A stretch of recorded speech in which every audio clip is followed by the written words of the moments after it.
Mississippi, February 1864. On the walls of Vicksburg, posters had been plastered advertising something that appeared ripped from a sideshow attraction. An extraordinary auction was announced. The strongest giant slave in the entire South. His name was Abel Carter. Standing nearly 6 feet 10 inches tall, arms thick as tree trunks, a back crisscrossed with scars from whips, brands, and years of labor that would have killed 3 ordinary men. Traders journeyed for days just to lay eyes on him. Planters mortgaged their properties to submit bids. Confederate officers hoped to transform him into a war mule. Southern doctors dreamed of dissecting that extraordinary body after exhaustion finally claimed him. He wasn't regarded as a human being. He was merchandise. A trophy. A monster. But Abel Carter harbored a secret no white man in the South could fathom. He was not for sale. When the auctioneer's hammer came down, however, Abel found himself returned to the slave system. The only language those men comprehended was pure, calculated, inevitable violence. This is the account of a man sold like livestock who purchased his own freedom by crushing the skulls of those who thought they owned him. Before continuing, remember to subscribe to the channel and comment giant so I can recognize you. Thank you, and let's proceed. The Civil War had entered its 3rd year. Mississippi was hemorrhaging. Vicksburg, that fortress city commanding the river that controlled Southern commerce, had surrendered to Union forces in July 1863 following a brutal 47-day siege. The Confederacy was expiring. Planters watched their slaves vanish through mass escapes. Federal troops pushed deeper into the interior, and cotton, that white gold propping up the economy, rotted in warehouses with no export routes available. Within this collapsing landscape, the human trafficking trade descended into terminal desperation. Auctions once routine, held in town squares amid applause and cigar smoke, became frantic, almost secretive transactions. Planters sold entire families for pitiful sums. Children were torn from mothers for mere coins. Strong men were fought over desperately as the final hope for salvaging bankrupt plantations. Economic devastation had become absolute. Banks in Natchez and Jackson had locked their doors forever. Confederate currency held no value. A Richmond-printed dollar couldn't purchase a loaf of bread anywhere in Mississippi. White families who had inhabited mansions for generations now subsisted on cornmeal and wild greens. The slave system that had sustained Southern wealth for 2 centuries was collapsing under its own brutality and the inexorable advance of Union forces. And from this hell emerged Abel Carter. He wasn't merely another slave. Abel embodied something the racist South had transformed into a sick obsession. The concept of a perfect Negro. Strong enough to labor until death. Large enough to intimidate rebels. Resistant enough to survive what no one else could endure. He represented the very brutality whites convinced themselves they could control eternally. In the twisted logic of the slave South, Abel's body was interpreted as evidence of white superiority. Not despite his exceptional strength, but precisely because of it. White planters persuaded themselves they had bred the perfect worker, that generations of forced labor had produced a specimen validating their entire system. Looking at Abel, they saw their own power reflected back, never imagining that the same strength they commodified would become the instrument of their destruction. But Abel Carter had other intentions. On the morning of February 17, 1864, when they dragged him to the auction yard at the Hinds County Courthouse in Jackson, Mississippi, he was about to transform that day into the bloodiest nightmare the slaveholding elite of the South had ever witnessed. Abel Carter was born in 1837 on the Riverside Plantation along the Mississippi River near Natchez. His mother, Esther, worked as a cook in the big house. His father, whose identity Abel never learned, had been sold before Abel's birth. Esther described his father as a tall man with arms built for iron work. Abel inherited that genetic legacy and the curse accompanying it. Esther had been born in Virginia, sold south through the domestic slave trade that shattered hundreds of thousands of families after the international slave trade was banned in 1808. She had survived 3 different owners before reaching Riverside. She learned to make herself useful enough to keep, invisible enough to avoid the worst abuses. She prepared elaborate meals for the Ashford family, roast duck with orange glaze, delicate pastries, French-style sauces that Mrs. Ashford boasted about to visitors. But at night, in the tiny room behind the kitchen where she slept, Esther would weep silently for the children she had lost. Abel was her fourth child. The first had been sold at age 6. The second died of fever at 3. The third arrived stillborn.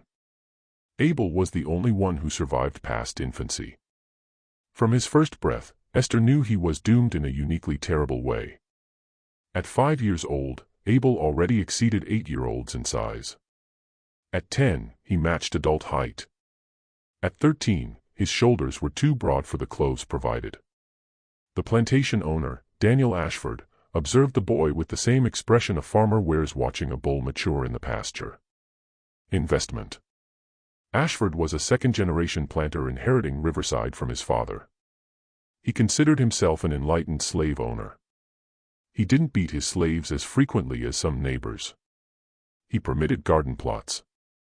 He even allowed religious gatherings on Sunday afternoons. But this paternalistic veneer was merely another control mechanism. Ashford genuinely believed he was doing his slaves a favor by owning them, that they were incapable of caring for themselves, that slavery represented a civilizing institution. When he looked at young Abel, Ashford saw dollar signs. A boy that size would command a fortune once old enough to work. Ashford began calculating. At current market rates, a prime field hand sold for around $1,500. A man of Abel's dimensions and power could fetch $2,000, perhaps more. Ashford started treating Abel differently, ensuring slightly larger food rations, protecting him from the worst labor until his body fully matured. Esther witnessed what was unfolding, and it shattered her heart. She knew she was raising her son for exploitation, that every inch he grew increased his value and his danger. She tried protecting him through whatever means she possessed. She taught him to read secretly, tracing letters in the dirt behind the kitchen house and erasing them quickly. This was illegal. Mississippi law prohibited teaching slaves to read, punishable by whipping or worse.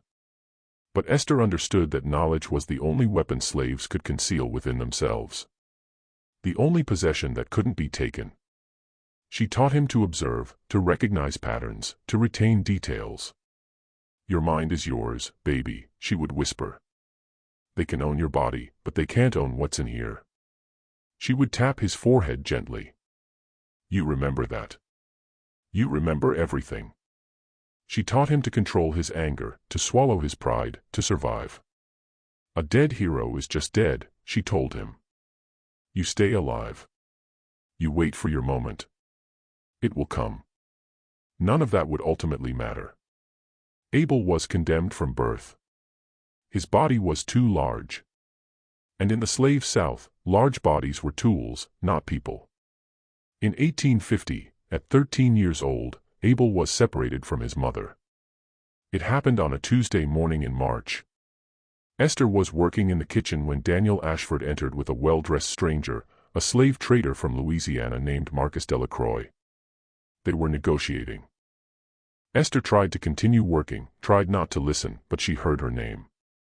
"The cook," Ashford said. "I suppose I could part with her. She's getting older, but she's skilled. What are you offering?" Esther's hands froze over the dough she was kneading. She felt her world tilting. "600, Delacroix said.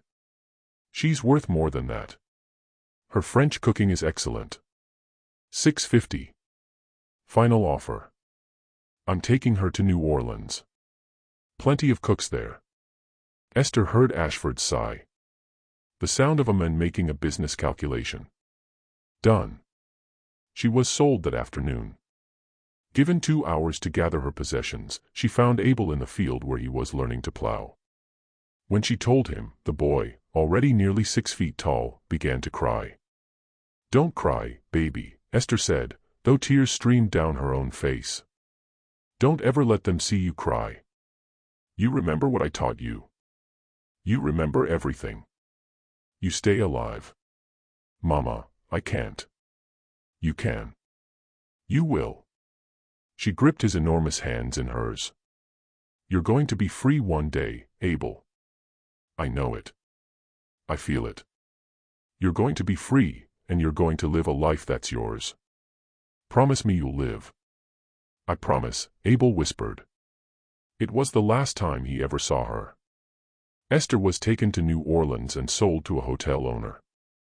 Abel learned years later that she died in 1856 of cholera in a city where she knew no one, far from everyone she had ever loved.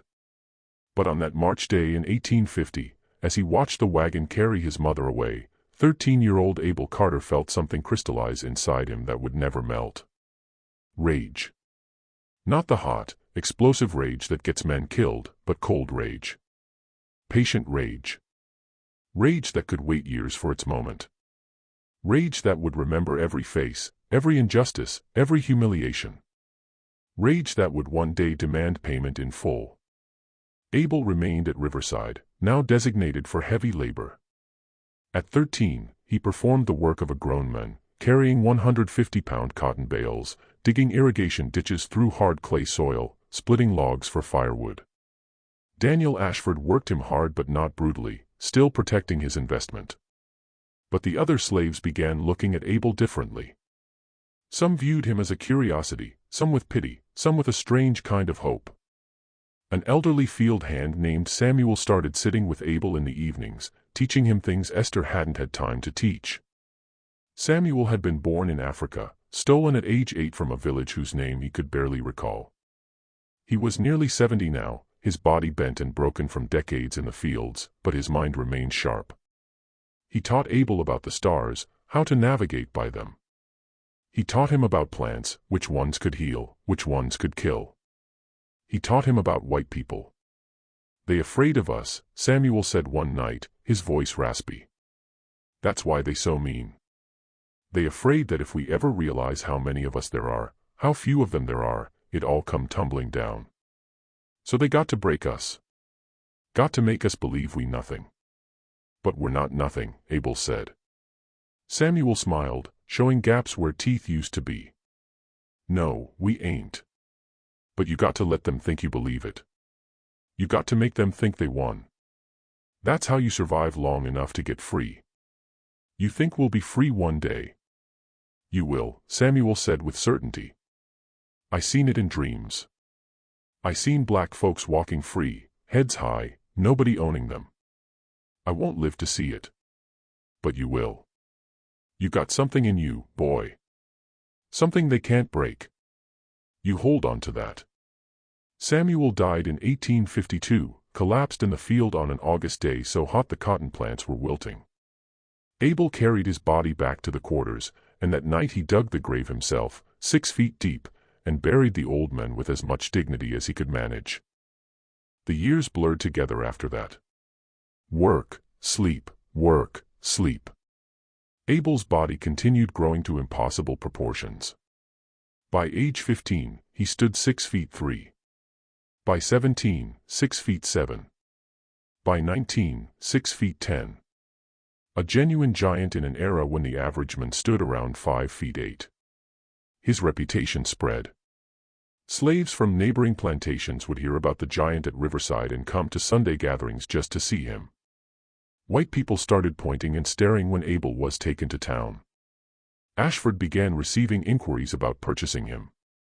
In May 1856, when Abel was 19 years old, an offer arrived that Daniel Ashford couldn't refuse. $2,200 from Thomas Holt, a planter from Yazoo County, owner of the Holt Field plantation. Abel had heard rumors about Holt Field. Every slave in Mississippi had. It was spoken of in whispers, in warnings. "Don't end up at Holt Field," they said. "That's where strong men go to die." Holt was known for a brutal philosophy he stated openly. "A slave who doesn't die working isn't working hard enough." He bought strong men and worked them to death in 2 or 3 years. Then he bought new ones. It was economically efficient in his calculation. Buy low, extract maximum labor, discard, repeat. For Holt, the Emancipation Proclamation that would come 7 years later was unimaginable. The idea that slavery might end, that his entire way of life might be destroyed, never entered his mind. He was certain that cotton would reign forever, that the South would always need labor, that God himself had ordained the racial hierarchy that put him on top. When Abel arrived at Holtfield in June 1856, chained in the back of a wagon, he immediately understood that this place was different from Riverside. The landscape itself seemed hostile. The fields stretched endlessly under a merciless sun. The soil was harder. The cotton grew in stubborn tangles that ripped hands bloody during picking season. But worse than the physical environment were the people. There were no songs in the fields at Holtfield, no laughter in the quarters. The 43 slaves who worked the plantation were living skeletons, moving with the mechanical efficiency of those who had long since given up hope. Their eyes were dead. They didn't speak unless necessary. They didn't make eye contact with each other, let alone with whites. The overseer, Jeremiah Wade, was a different breed from the overseers Abel had known at Riverside. Wade wasn't merely cruel. He was sadistic. He enjoyed the pain he inflicted. He carried a whip made of braided leather with small pieces of metal woven into the tips, designed to tear flesh with every strike. He didn't whip to correct behavior. He whipped because he liked watching people suffer. Wade came from what they called poor white trash. Born to a family of landless farmers who barely scraped by. He had grown up resenting wealthy planters, but he resented black people even more. For Wade, being an overseer was the only power he would ever possess, and he wielded it with the viciousness of a man who knew he was only one rung above the people he tortured. On Abel's first day, Wade laid out the rules. You work from before sunrise to after sunset. You get 2 meals, cornmeal mush. You get water twice a day. You talk when spoken to. You look at the ground when white folks pass. You step out of line once, you get the whip. You step out twice, you get worse. You understand, boy. Abel, remembering his mother's lessons, kept his eyes down. Yes, sir. Yes, sir what? Yes, sir. I understand. Wade smiled. Good. Because I heard you're supposed to be special. Big and strong. Well, we'll see how special you are after a week in my fields. Abel was assigned to a shack with 5 other men. They barely acknowledged him that first night. Finally, one of them, a man named Joseph who looked 50 but was probably 30, spoke. You from Riverside? Yes. Ashford treat you decent? Better than here. Joseph laughed bitterly. Everywhere better than here.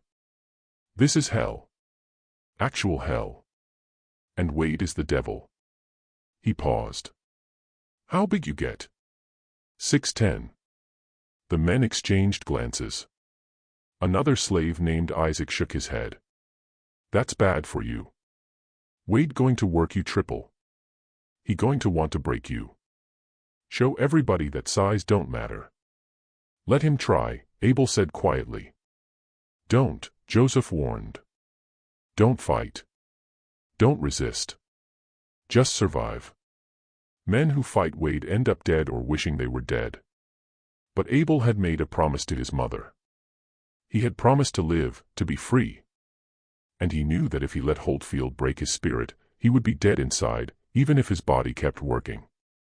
The first 6 months were a descent into systematic torture disguised as labor. Abel was put to work in the cotton fields, but his size meant he was also used for jobs requiring brute strength. Hauling 200-pound sacks to the wagon, pulling stumps from cleared land, carrying massive wooden beams when the barn needed repair. Wade watched Abel constantly, looking for any sign of weakness, any excuse to use the whip. In July, Wade whipped Abel for working too slow, even though Abel had picked more cotton than any 2 men combined. In August, Wade whipped him for insolence when Abel had simply requested more water during a heat wave. In September, Wade whipped him for looking wrong. Abel hadn't even been looking at anything in particular. Each whipping left new scars on Abel's back, which was already marked from Riverside. The wounds would heal badly, infected and painful, leaving thick keloid tissue that pulled tight when he moved. But worse than the physical pain was watching what happened to others.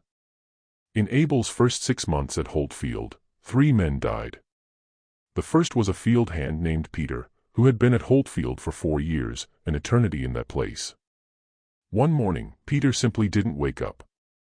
His body had given out. He was maybe 35 years old but looked 60. They buried him in the slave cemetery beyond the fields, a patch of unmarked ground where dozens of bodies already rested. The second was a young man named David who had tried to run away. He made it about 15 miles before the dogs caught him. Wade brought him back and made an example of him. The whipping was so severe that David died 3 days later from infected wounds.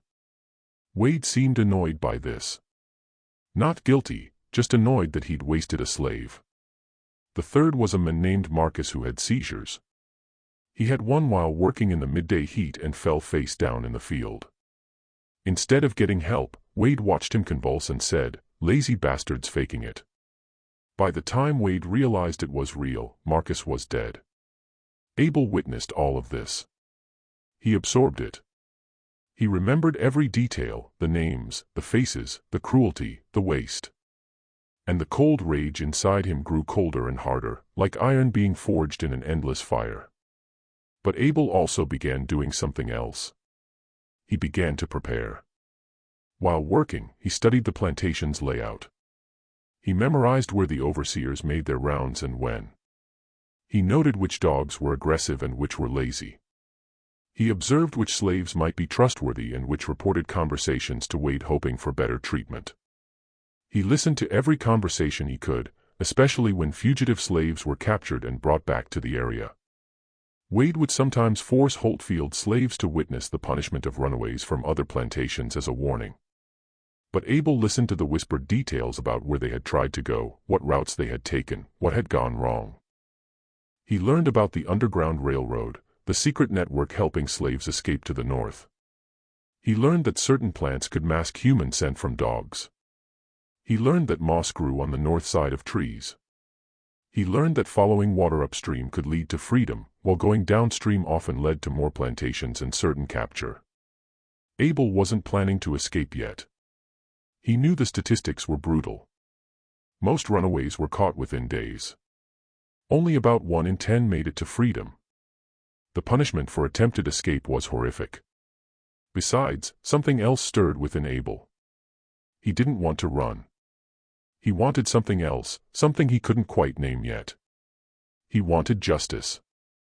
The years passed in a blur of work, pain, and survival. 1857, 1858, 1859. Abel turned 20, then 21, then 22.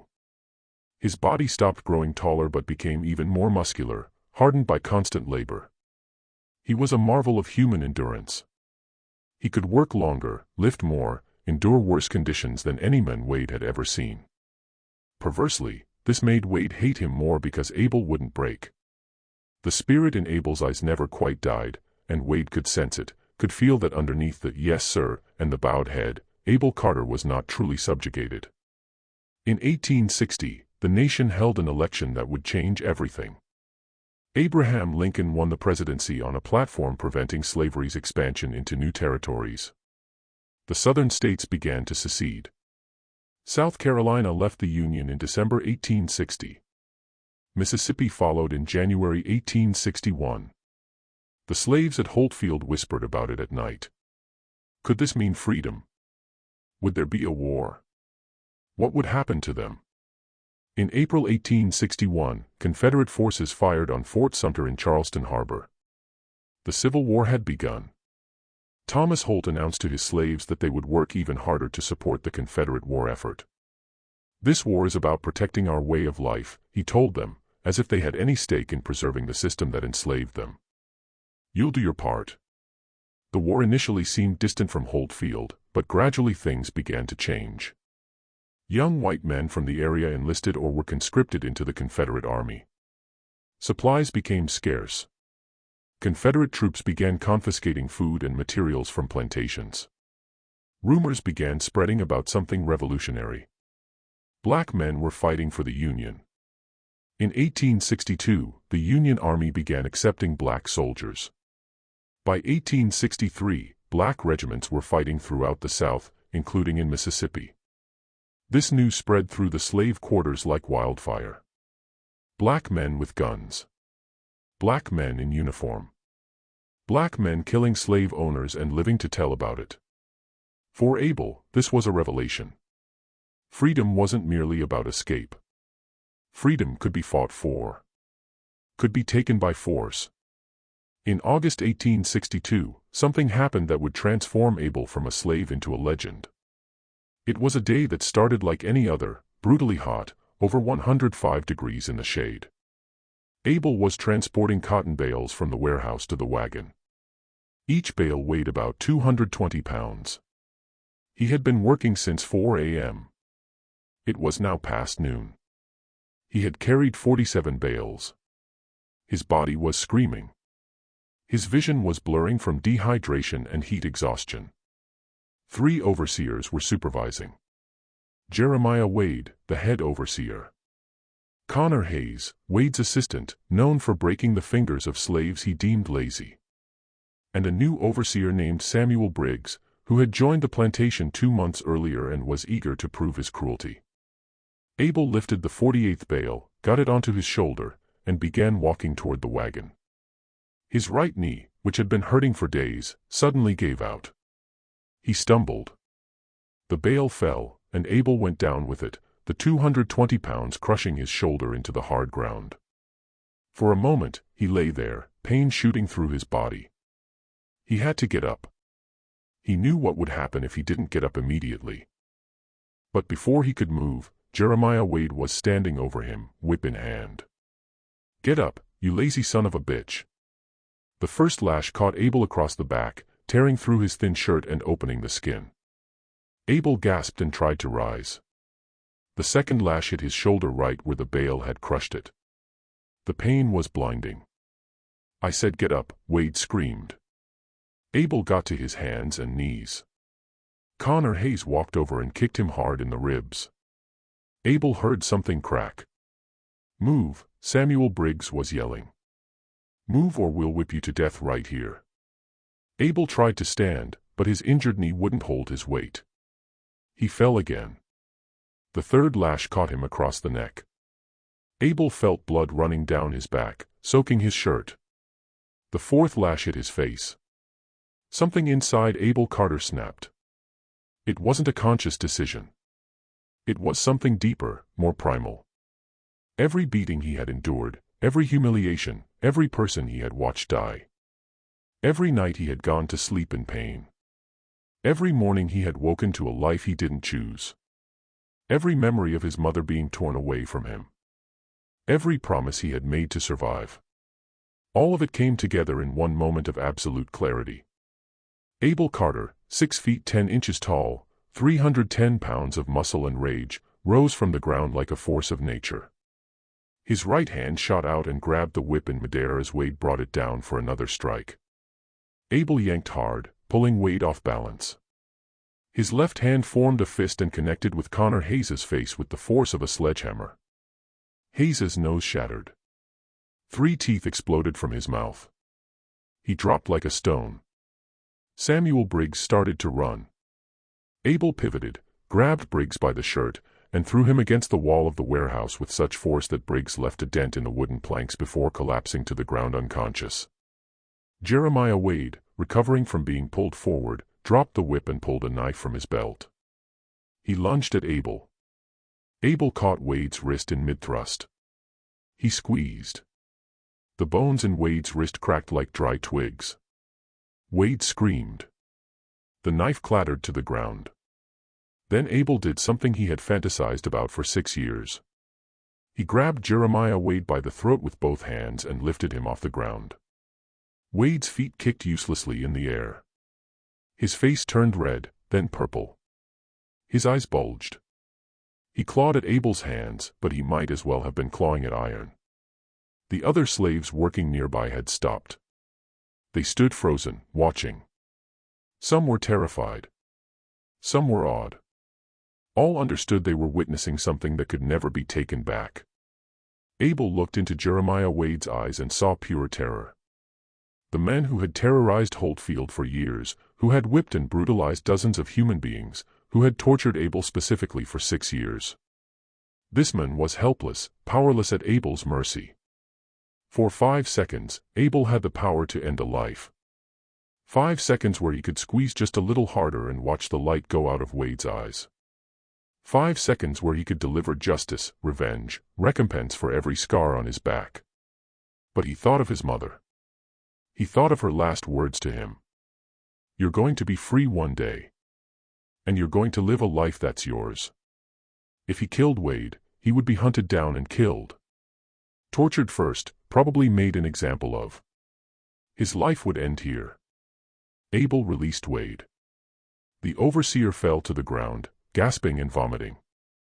Abel looked down at the 3 men he had defeated, all of them injured, all of them helpless. Then, in a voice loud enough for every person in that yard to hear, Abel said, I am not an animal. I am a man. And one day I will be free. He turned, picked up the 48th bale of cotton, and placed it on the wagon. The yard was completely silent. No one moved. No one breathed. Abel went back to work. What happened next surprised everyone. Thomas Holt did not order Abel killed. Under normal circumstances, any slave who attacked an overseer would be executed publicly, probably by hanging or burning, to serve as a warning to others. But Holt was above all a businessman. When he heard the full story, heard that Abel had single-handedly defeated 3 armed overseers, had lifted a man by the throat with one hand, had demonstrated strength that seemed almost superhuman, he saw something different. He saw profit. In the days and weeks following the incident, Holt began to reshape the narrative. The truth was that Abel had been worked past his limits, had collapsed under the weight of a bale, had been whipped while down, and had defended himself. But Holt told a different story. To other planters, to slave traders, to anyone who would listen, Holt described it as an unprovoked attack. The giant Negro at Holtfield went berserk and nearly killed 3 men. Only through firm discipline and armed intervention was he subdued. He possesses extraordinary strength and a dangerous temperament, but with proper control, he is the most valuable worker in Mississippi. This version of events spread rapidly. Newspapers picked it up. The Jackson Clarion ran a story, Violent Slave Incident at Holtfield, Giant Negro Attacks Overseers. The Vicksburg Daily Citizen reported, Dangerous Slave Demonstrates Superhuman Strength, Owner Maintains Control. Within months, Abel Carter had become famous throughout the South. He was no longer just a large slave. He was a legend, a myth. The Giant of Holtfield. The strongest Negro in the South. The Beast of Yazoo County. And his value skyrocketed. Slave traders began making inquiries. Confederate military officers desperate for labor to build fortifications and move supplies sent letters offering to purchase or lease him. Wealthy planters who wanted to own the famous giant made extravagant bids. Holt turned them all down. Abel was worth more as a permanent asset than as a one-time sale. Besides, there was a perverse pride in owning something that everyone else wanted. But Abel himself knew nothing of his growing fame. He was kept isolated at Holtfield, still working the same brutal hours, still enduring the same conditions. The only difference was that Jeremiah Wade, whose wrist had been broken and never healed properly, now kept his distance. The beatings decreased slightly. The other overseers were more careful. Abel used this space to continue his preparation. He talked to every new slave who arrived at Holtfield, learning news from the outside world. He learned that the Union Army had won a major victory at Gettysburg in July 1863. He learned that President Lincoln had issued the Emancipation Proclamation in January 1863, declaring slaves in Confederate states to be free. Though, of course, the Confederacy ignored this, and the proclamation couldn't be enforced until Union troops actually controlled the territory. Most importantly, he learned that black regiments were fighting in Mississippi. The 3rd United States Colored Cavalry had been formed in 1863 and was operating in the eastern part of the state. These were free black men and escaped slaves, armed and trained, fighting the Confederacy. This knowledge changed everything for Abel. Freedom was no longer just a dream. It was a real possibility being fought for, being won. The Civil War was destroying Mississippi. The siege of Vicksburg between May and July 1863 was the turning point. General Ulysses S. Grant's Union forces surrounded the city, cutting off all supplies. The Confederate garrison and the civilian population were slowly starved into submission. People ate rats, mules, leather. The bombardment was constant. When Vicksburg finally surrendered on July 4, 1863, the Confederacy lost control of the Mississippi River, the crucial artery that had sustained the South's economy. After Vicksburg's fall, Union forces controlled the river from Minnesota to the Gulf of Mexico. The Confederacy was cut in half. Texas, Louisiana, and Arkansas were isolated from the rest of the South. Supplies couldn't move. Trade stopped. The Confederate economy, already strained by 3 years of war, began to collapse completely. For planters like Thomas Holt, this was catastrophic. Cotton that used to sell for high prices in New Orleans or Mobile now couldn't reach markets. Confederate currency became worthless. Banks failed, credit dried up. Slaves began to escape in unprecedented numbers. With Union troops nearby, with the Emancipation Proclamation giving legal cover, with black regiments offering protection, slaves fled plantations by the hundreds. Some headed to Union lines. Others disappeared into the chaos of war. Some joined the Union Army. Holt lost more than half his slaves between July 1863 and January 1864. Some ran away. Some were confiscated by Confederate military units desperate for labor. Some simply walked off the plantation when they realized that Holt had no way to stop them anymore. There weren't enough overseers. There wasn't enough enforcement. By December 1863, Holt Field was operating with less than 20 slaves where it once had more than 40. The plantation was dying. Thomas Holt made a cold, calculated decision. He would sell Abel Carter. Not because he desperately needed money, though he did, but because he understood that the slave system itself was dying. The Confederacy was losing the war. It was only a matter of time. If Holt waited too long, Abel might escape, might be freed by Union troops, might become completely worthless. But if he sold Abel now, in early 1864, he could still get a fortune. There were still wealthy men who would pay premium prices. Confederate officers who needed labor for the war effort. Doctors who wanted to study unusual specimens. Collectors who wanted to own the famous giant of Holt Field before the whole system collapsed. Holt contacted Augustus Webb, the most prominent auctioneer in Mississippi. Webb specialized in premium slaves, skilled craftsmen, beautiful mixed-race women who would be sold as concubines, and unique specimens like Abel.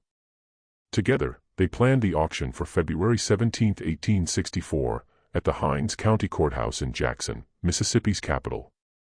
Jackson had been burned twice by Union forces in 1863, but the courthouse still stood, and it was symbolically important.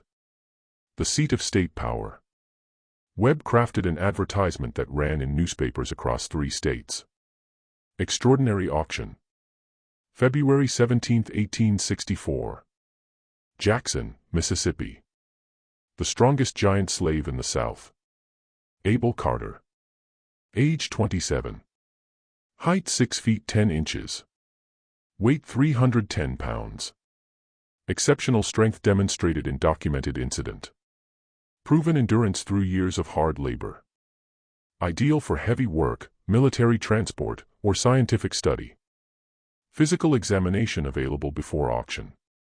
Minimum bid $1,500. The response was immediate. Letters poured in from across the South. A plantation owner in Alabama wrote offering $2,500 sight unseen. A Confederate colonel in Tennessee requested details about Abel's strength for use in fortification construction.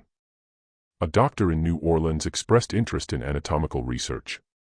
The auction became an event.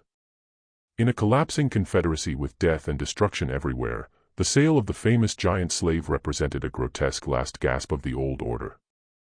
A chance for wealthy white men to assert their power and privilege one more time before it all came crashing down. Abel was informed of the sale on February 14, 1864, 3 days before the auction. Thomas Holt came to the fields personally, accompanied by Jeremiah Wade. He told Abel directly, "You're being sold February 17th in Jackson. You'll be going to a new owner." Pack your things. Abel said nothing. He simply nodded. Yes, sir. But that night in the slave quarters, Abel didn't sleep. He lay on his wooden pallet, staring at the ceiling, thinking. He knew exactly what was happening. He wasn't stupid.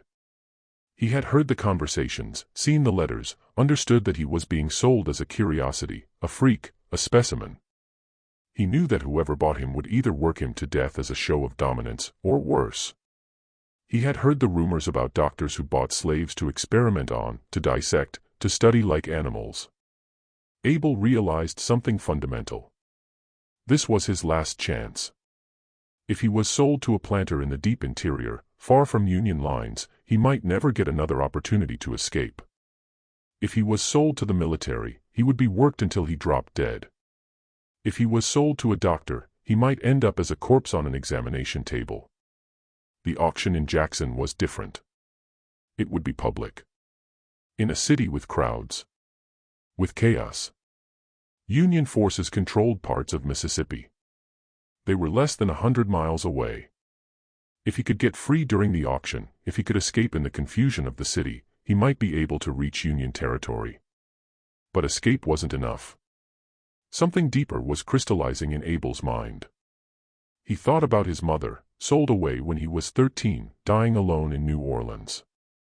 He thought about Samuel, the old African man who had taught him to navigate by stars and who had died face down in a cotton field.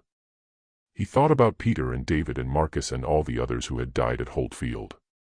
He thought about the 6 years of systematic torture under Jeremiah Wade. Abel didn't just want to be free. He wanted justice. He wanted those men to pay. He wanted to destroy the system that had destroyed so many. Sitting in the dark of the slave quarters, Abel Carter made a decision. He would not be sold. He would take his freedom by force, and he would make them pay in blood. On the morning of February 15th, Abel was chained and loaded into a wagon along with 5 other slaves also being auctioned. The journey from Holtfield to Jackson was about 80 miles, a 2-day trip on rough roads.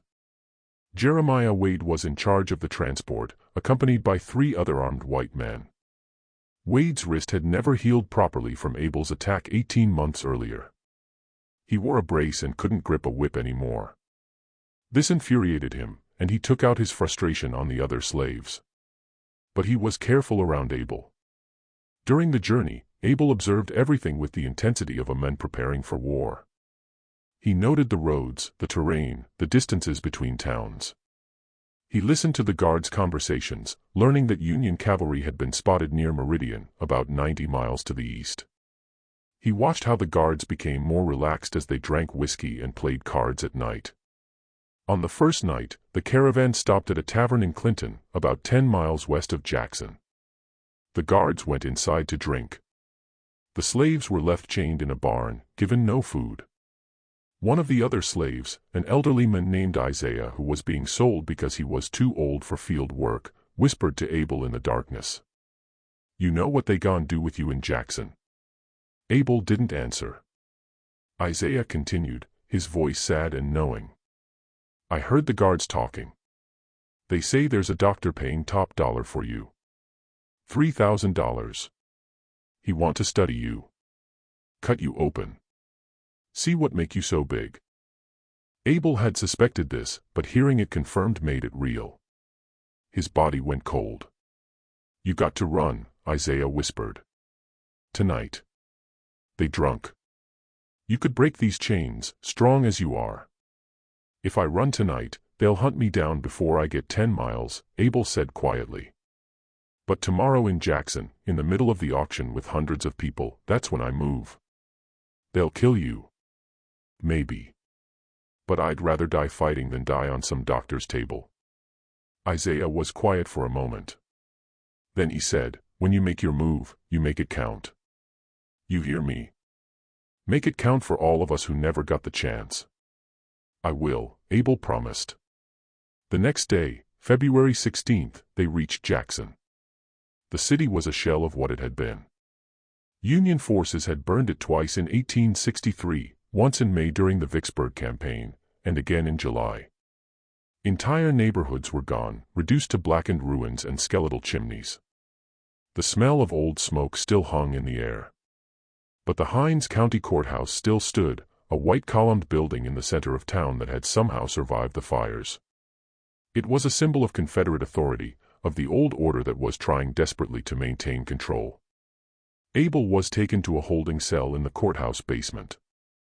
He spent the night there listening to the sounds of the city. Drunken soldiers, crying children, arguments in the streets. This was a society in its death throes. On the morning of February 17, 1864, Abel was taken to a preparation room where he would be examined before the auction. This was standard practice for valuable slaves. Potential buyers wanted to inspect the merchandise. Augustus Webb was there along with 2 assistants, and Dr. Silas Thornton, a Confederate Army surgeon who had traveled from Vicksburg specifically to see Abel. When Abel was brought in, still in chains, Dr. Thornton's eyes went wide. "Good God," he breathed. The descriptions didn't do him justice. "He's magnificent." Magnificent like a prize bull, Webb was all business. "Strip him," he ordered the assistants. They removed Abel's ragged clothing, leaving him naked in the cold room. Dr. Thornton began his examination, treating Abel like a specimen in a museum. He measured Abel's height with a wooden rod. 6 feet 10 inches. He used a tape to measure the circumference of Abel's arms. 22 inches. His chest. 54 inches. His thighs. 32 inches. "Extraordinary," Thornton muttered, making notes. "The muscle development is beyond anything I've seen. And the bone structure, look at the density here." He pressed his fingers against Abel's ribs. Then he noticed the scars. Abel's back was a road map of violence. Whip marks layered on top of each other. Old burn scars from brands. Puckered keloids from infected wounds. "These scars," Thornton said. "How many beatings has he endured?" "Disciplinary corrections over the years," Webb said smoothly. "But as you can see, he survived them all. That's proof of his exceptional constitution." Thornton ran his fingers over a particularly large keloid that ran from Abel's left shoulder blade down to his lower back. Abel forced himself not to flinch, not to react. He was dying inside, turning to stone. "Remarkable," Thornton said. "Any of these wounds should have been fatal, especially in someone of his size. Larger bodies are more prone to infection. But he's healed from all of them. His immune system must be exceptional." He was talking about Abel like he was discussing a laboratory rat. "How much do you want for him?" Thornton asked Webb. "The auction is public, Doctor. But if you'd like to make a private offer." $3,000 cash right now." Webb's eyebrows rose. $3,000 was an astronomical sum in 1864, equivalent to more than $50,000 in modern currency. It was more than most planters made in a good year. "That's a very generous offer, Doctor," but Mr. Holt insisted on a public auction. "He wants to give everyone a fair chance. He wants to drive up the price," Thornton said flatly. "Fine. I'll bid in the auction. But I'm warning you, I'm not leaving without him. I've been studying human anatomy for 20 years, and I've never seen a specimen like this. The muscle fiber density alone could revolutionize our understanding of human strength. And if I can determine what genetic factors contributed to his size, it could have applications for breeding programs." Breeding programs. Like cattle. Abel stood there naked, cold, being discussed like he was furniture. But inside his mind was working. He was memorizing faces. Augustus Webb, thin, balding, about 50 years old, wearing an expensive suit. Dr. Silas Thornton, late 40s, gray beard, spectacles, the hands of a surgeon. The 2 assistants, younger men armed with pistols. There was a window in the room, but it was small and barred.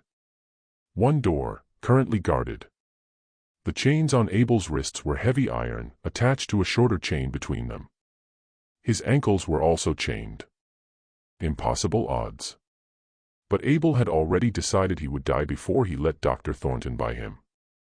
He would die before he ended up on a dissection table. The auction was scheduled for 2 p.m. At 1:30, Abel was dressed in new clothes, clean pants, and a shirt, provided to make him look more presentable to buyers.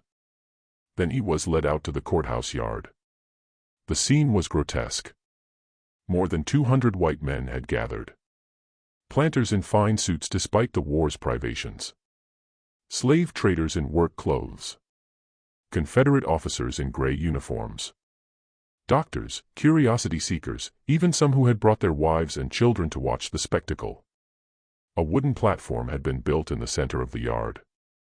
This was where Abel would be displayed, where he would be sold, where human beings were reduced to property. But as Abel was led toward the platform, he noticed something that gave him a sliver of hope. The crowd was large and chaotic.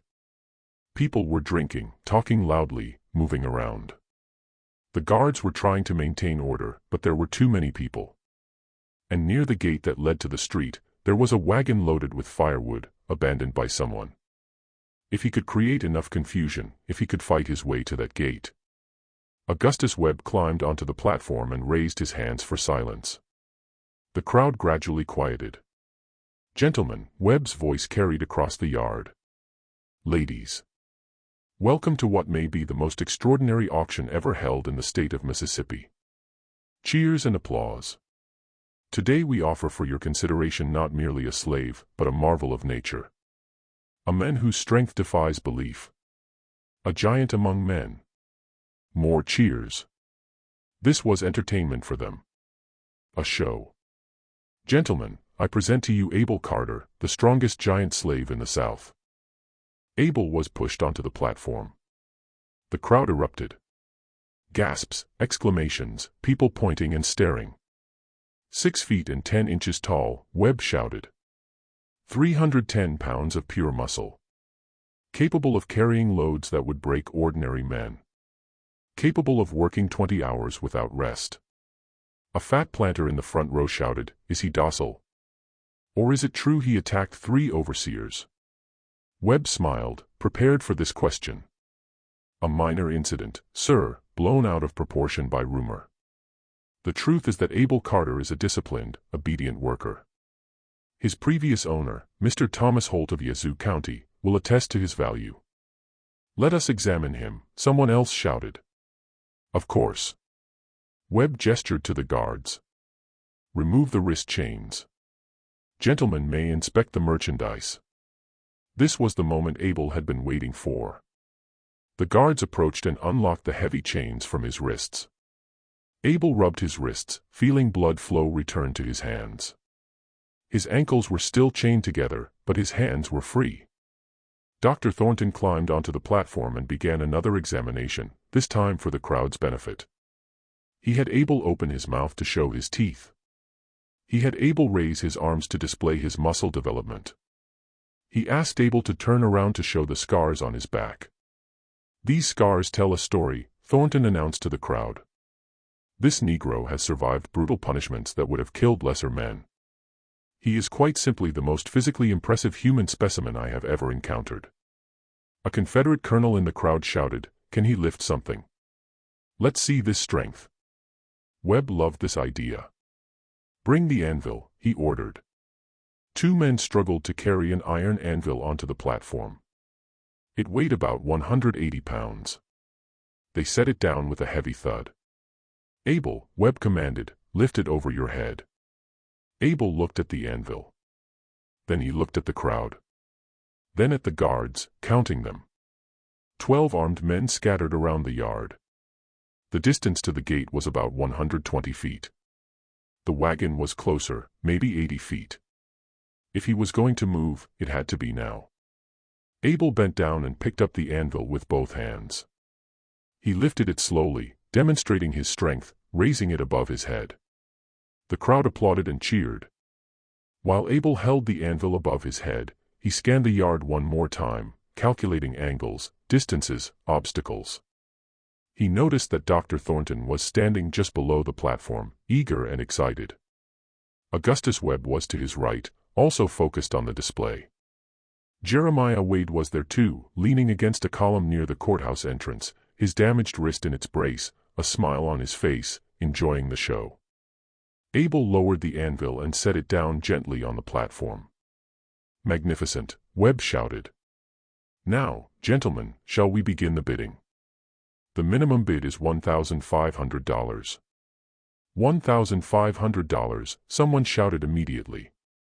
$1,800. $2,000. The bids climbed rapidly. These men wanted him. They wanted to own him, use him, break him. $2,500. $3,000. Dr. Thornton's voice cut through the crowd. Silence. $3,000 was a staggering amount. People turned to look at Thornton. Webb grinned. This was going exactly as he'd hoped. $3,000. Do I hear more? Abel stood in the center of the platform, the focal point of more than 200 pairs of eyes. He was being sold. The hammer was about to fall. $3,000 going once. Abel's heart was pounding. His muscles were coiled. Everything he had survived, everything he had endured, everything he had planned. It all came down to the next 10 seconds. $3,000 going twice. Abel spoke, his voice loud enough to be heard. Water. Webb looked at him, annoyed at the interruption, but slaves requesting water during auctions was common. It kept them from fainting. Webb nodded to one of his assistants. Get him water. A young assistant grabbed a metal cup, filled it from a bucket, and approached Abel on the platform. This was it. The assistant reached out to hand Abel the cup. He had to step close to do it. Too close. Abel took the cup with his left hand. The assistant started to step back. Abel's right hand shot out and grabbed the assistant's wrist, yanking him forward.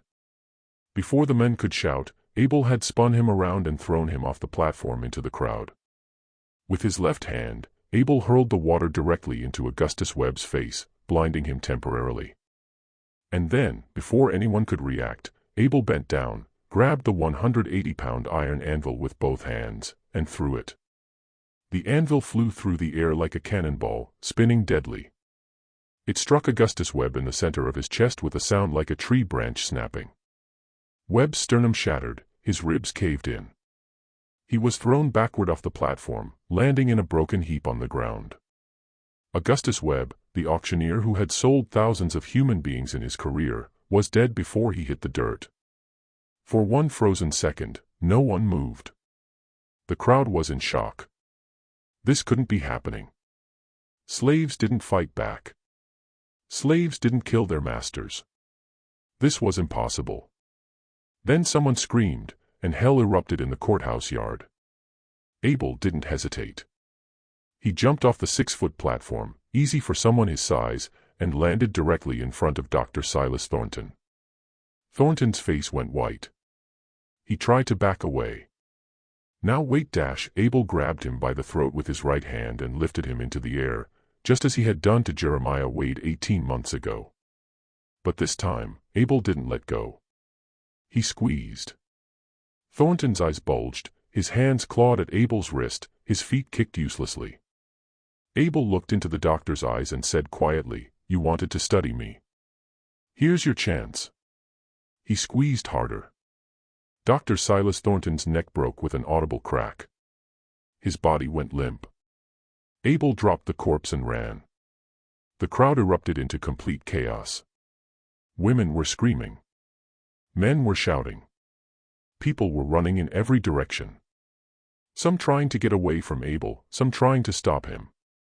Most just panicking. The 12 guards finally reacted. "Shoot him," someone yelled. A guard near the platform drew his revolver and fired.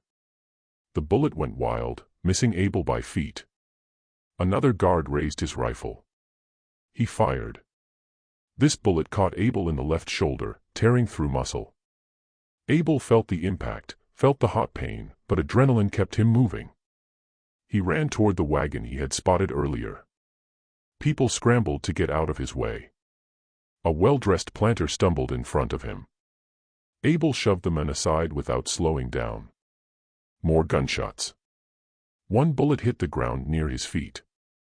Another struck the wagon just as Abel reached it.